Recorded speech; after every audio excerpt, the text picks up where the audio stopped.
Hey guys, I'm in Delaware this week, and we went to Dogfish Head Brewery. It was really cool. I really wanted to do something interesting for this video, and I asked my sister-in-law Justine. I was like, "Should I do another music one, or should I do like a monologue one?" And she was like, "You got to do a monologue one. You did the music one the last 2 weeks, I think, actually." And I was like, "Okay, cool." So I figured I'd tell you guys this story. I remember when I was this when I first started drawing all this stuff. My art teacher in my freshman year of college told me, she's like, if you want to become a great illustrator, you have to learn to draw everything. And I kind of scoffed and kind of shrugged and whatnot, but it was actually true. Like, you have to have some understanding of how to do stuff. Like, you have to train your hand to be able to kind of curve and go and all those things. And it's definitely one of those things where I don't think people quite learn it initially. You have to really, really practice at it. So I started to do all those types of things, and I started drawing all this stuff, and I just kept going with it. It was really kind of awesome. I was really proud of it.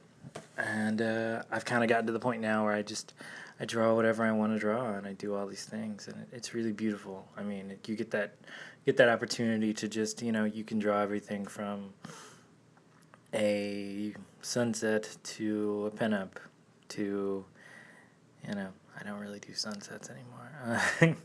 Trying to think of all these things. It's conceptual. Conceptually, it helps you a lot.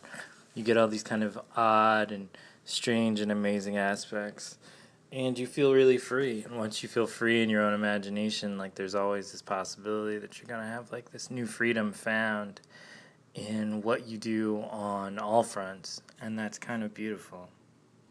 There's something magical about being able to do that. You see it in your mind, and you look around, and you kind of keep going with it. You give it the opportunity to really kind of grow and breathe, and as you put it on the paper, you go, well, I don't like that, or I like that, or so on and so forth. I stopped using pencils a while back and just using pens because I felt like I was I don't know, I was second guessing myself a lot, and I really didn't want to do that. I wanted to just kind of, anything that I could put down, I feel like I could correct it. So I decided to just kind of go and let it all come out naturally and flow across the screen for you guys. The video thing's always funny because originally I didn't think anybody actually watched these. I'd see like 1-2 views, and I figured it was me.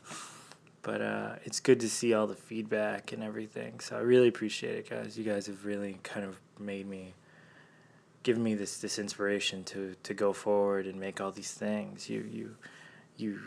I always say it, but I make these things because I really enjoy it, and I'm able to accomplish these things because I can.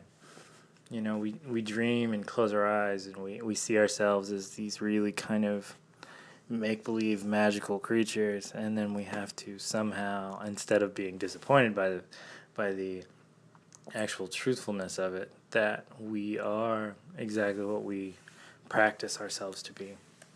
I try really hard to try and make sure all the time that I'm putting all of myself into all my work, even on the stuff where it doesn't necessarily always seem that way. I wonder sometimes with like the drippy pinup type things. That sounds gross. Drippy pinups. The pinups that I've been doing recently with the running lines, whether I've been putting as much into myself as it was, or if it was just kind of random actions being done, but I mean, each brushstroke is intentional. Each color blend is intentional. It's a huge challenge for me because I'm used to doing stuff that's really kind of complicated and hard. And in this case, it's just, I don't know. It's intentional. It may not look like it, but it is. So until next time, guys. Have a good day. Bye. Peter out.